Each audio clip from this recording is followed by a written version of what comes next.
Драги ученици, добар ден и добре дојдовте во училницата по македонски јазик. Овој час е наменет за учениците од 6-то одделение во основните училишта. На овој час ќе ги учиме стилските изразни средства, анафора и епифора. На крајот од часот ќе знаеме што е анафора, што е епифора и како и зошто ги користиме анафората и епифората во поетските текстови. За работа во текот на часот ќе ви бидат потребни тетрадка и молив и се разбира вашиот компјутер или таблет во зависност што користите.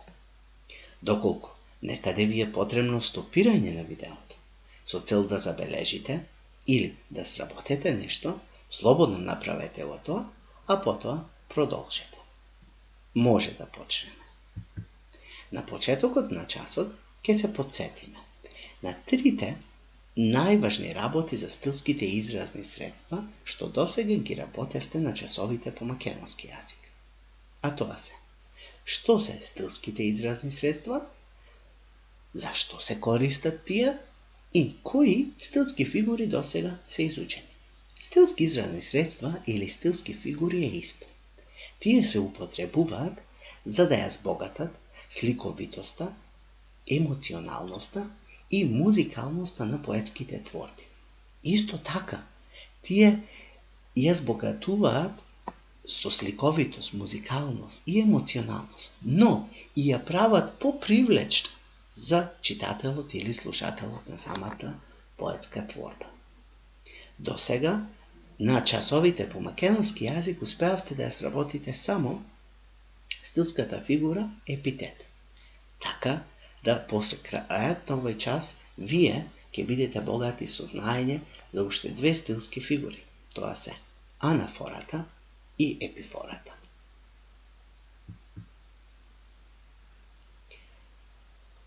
Најпрво ќе ја прочитаме извадокот од песната Ајде бре Донке Вардарке.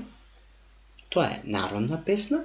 Додека јас ја читам, вие слободно внесете се во песната и почувствувајте ја нејзината сликовитост, музикалност и емоционалност.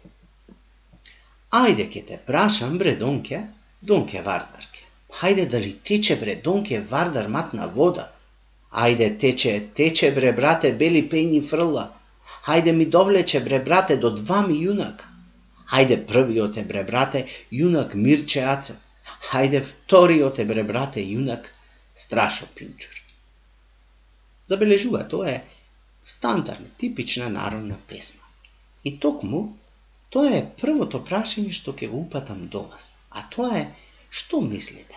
Зашто разговараат братот и сестрата во оваа народна песна? Братот и сестрата во оваа народна песна разговараат за ненадењното течење на матна вода во Вардар, а со тоа и влечењето на двете безживотни тела на Страшо Пинџур и Мирче Ацев.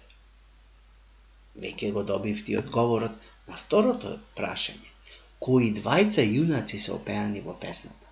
Тоа се Страшо Пинџур и Мирче Ацев, двајца народни херои, убиени во текот на Втората светска војна. Што мислите? Како е пренесена содржината на песната? Забележете. Содржината на песната е пренесена преку разговор меѓу братот и сестрата. Тоа е карактеристично за многу народни песни. А сега, да ја погледнеме уште еднаш строфата или извадокот од песната и забележете кои зборови се означени со црвено. Се забележува дека стиховите во песната почнуваат со зборовите ајде. Со честата употреба на зборот ајде се засилува емоционалното чувство кај читателот. Овде е употребено изразното средство анафора. Што е анафората? Анафората е стилско изразно средство со чија употреба се засилува емоционалното чувство, се постигнува поголема изразност и музикалност во поетските творби. Сега ќе прочитам уште еден извадок од песна на Блаже Конески, каде што и тука се означени со црвено зборовите кои што се анафора. Забележете. И во него шуми на реките зборот. И во него рика див ветер и страшен. И во него шептат узреани житија. Анафората можете да ја препознаете со повторување на еден или повеќе зборови на почетокот од стихот едно по друго. Тоа значи дека не сме да има стих со друг збор, па потоа повторно повторување на истиот збор или повеќе зборови. Значи, мораме да знаеме дека анафората е онаа стилска изразно средство каде што имаме повторување на еден или повеќе зборови на почеток на стихот едно по друго. Да повториме.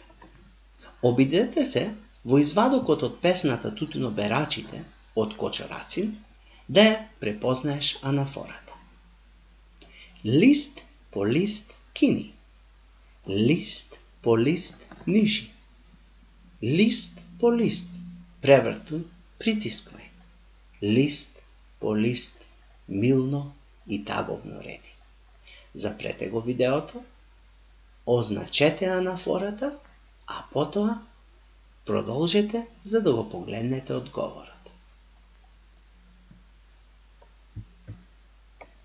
Одговорот на поставеното прашање е лист по лист. Забележете. Лист по лист кини, лист по лист нижи, лист по лист превртуј, притисквај, лист по лист милно и таговно реди. Анафора во овој извадок се зборовите лист по лист. Можеме да продолжиме понатаму. Имаме уште еден извадок од народна песна. Но, забележете веднаш, што е поразлично кај оваа песна од преходните примери за анафора. Поразлично е тоа што имаме зборови што се повторуваат на крајот од стиховите, но не на почетокот. Црнокосо невесто, ој Лазаре, што си дворие немело о Лазаре, али чекаш Лазарки о Лазаре, метени се дворои о Лазаре, редени се столови о Лазаре, нека дојдат Лазарки о Лазаре, имаш што да им даруваш о Лазаре. Забележувате? Зборовите означени со црвено о Лазаре се всушност епифора. Епифората е стилското изразно средство кое што значи повторување на еден или повеќе зборови на крајот од два или повеќе стихови едно по друго. Правилото е исто како кај анафората, само што повторувањето на зборовите сега се прави на крајот од стихот. Тоа убаво е прикажано на овој слайд, каде што од извадоците од двете песни може да се забележи. Со виолетова боја е означена епифората, која што означува повторување на два или повеќе зборови на крајот од стихот едно по друго, а додека анафората е всушност повторување на два исти, односно три исти збора тука, кои што се повторуваат кај два или повеќе стиха едно по друго. Одлетала пеперуга, ој, луле, ој. Од орача на орача, ој, луле, ој. Епифора. Кај што се кине ржаница, кај што се игра кријаница, анафора. На крајот, вие самите можете да проверите Што научивте на овој час?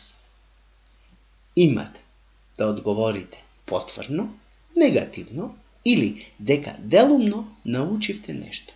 Доколку повеќето ваши одговори се не или делумно, повторно изгледајте ја лекцијата и обидете се колку што е можно да имате повеќе позитивни одговори. Благодарам.